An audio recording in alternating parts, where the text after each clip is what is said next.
মেয়ের বিয়ে করতে হইলে আমার মতো লেভেলে আসতে হবে, মির্জার লেভেলে আসতে হবে। সেই যোগ্যতা তো নাই। আগামী 1 মাসের মধ্যে আমি আপনারে আমার লেভেলে নিয়ে আসতে পারি, এই ভাঙা বাড়িতে আপনারে উঠাইতে পারি, সেই যোগ্যতাটা আমার আছে। 1 মাসের মধ্যে আমার তোর লেভেলে নিয়ে আসবি। হ্যাঁ, তোর 1 মাসের টাইম দিলাম। যদি 1 মাসের ভিতরে আমার তোর লেভেলে আনতে পারোস, তাহলে আমার মেয়েরে আমি নিজে দাঁড়ায় থেকে তোর তুলে দেবো। আর না পারলে তোর বাপ বাপ দুইটারে কিন্তু। মির্জার মতো ভয়ঙ্কর লোকটা তুই চ্যালেঞ্জ ছুড়ে দিলি। আচ্ছা বাবা, তুমি শিক্ষক মানুষের এত ভয় পাও কেন? আমি তোরা কোলে ফেটে মানুষ করছি বাজান। আমার লাগে তো আমি ভাবি না কোনো তোর যদি কিছু হয়ে যায় আমি কেমনে বাসুম, কি নিয়ে বাসুম বাজান ক। সেই দিন আর নাই, তুমি নিজেকে শক্ত করো বাবা। আমি বুঝে শুনেই চ্যালেঞ্জ দিয়েছি, আগামী 1 মাসের মধ্যে মির্জাকে আমি রাস্তায় নামাবো, তার অহংকারকে আমি পুরোর সাথে মিশাই দেবো। মির্জা, তোর তো কাউন্টডাউন শুরু। ওকে মারতে মারতে মেরে গেল। আমি বলবো আমি নয়নকে ভালোবাসি। একটা কথা কান খুলে শুনে রাখ, আগামী 2 দিনের মধ্যে তোর বিয়ে হবে, কথাটা মাথা রাখিস।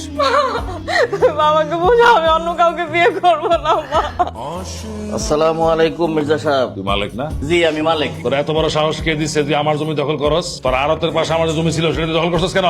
একটু জমি দখল করছি, এই জন্য আপনি কি হাক ডাক দিয়ে আমার কথা বলতেন? আরেকজন যে আপনার মাইয়া দখল করছে তার জন্য কি করছে? আমার মেয়ের নিয়ে কোনো আজে বাজে কথা বলবি না। কোনো আজে বাজে কথা বলতেছে, যা সত্যি তাই বলতেছে। এলাকার সব লোক জানে আপনার মাইয়া নয়ন নামে এক পোলার লগে পালায় গেছে। না না না, এগুলো সব মিথ্যা কথা, সব বাজে কথা। ফের জানলে সব কিছু হইলো, আপনার আমি একটা প্রস্তাব দিতে পারি, তাতে করে আপনার মায়ের কলঙ্ক যাবে, জমিটাও ফেরত পাবে। কি প্রস্তাব? আপনি তো ভালো করে জানেন সারা এলাকার মানুষ আমারে কম ভয় পায়। আমি যদি আপনার সাথে হাত মিলাই, আপনার পাওয়ার জাস্ট উপরের দিকে উঠতে থাকে, আপনার মায়ের আমার সাথে বিয়ে দেবে। তোর এত বড় সাহস, সামান্য একটা মাছের ব্যবসায়ী হইয়া তুই আমার মাইয়ের বিয়ে করতে চাস? হ্যাঁ, জেল্লো।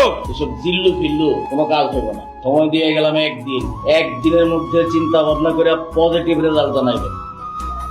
এই জানো, মাছ কাটা মালিক আসছিল আমাদের বাসায় আমাকে বিয়ের প্রস্তাব দেওয়ার জন্য। ভালো তো, বিয়ে করে ফেলো। শোনো, মাছ কাটা মালিকরে আমি পাঠাইছি, তবে একটু ঘুরায় পেঁচায় বলছি যেন দৌড়াইতে দৌড়াইতে বিয়ের প্রস্তাব নিয়ে তোমাদের বাড়িতে যায়। কি তুমি কি আমার সাথে ফাইজলামি করো? হ্যাঁ, তুমি কি চাও ওই মাছ কাটা মালিকের সাথে আমার বিয়ে হোক? সমস্যা কি?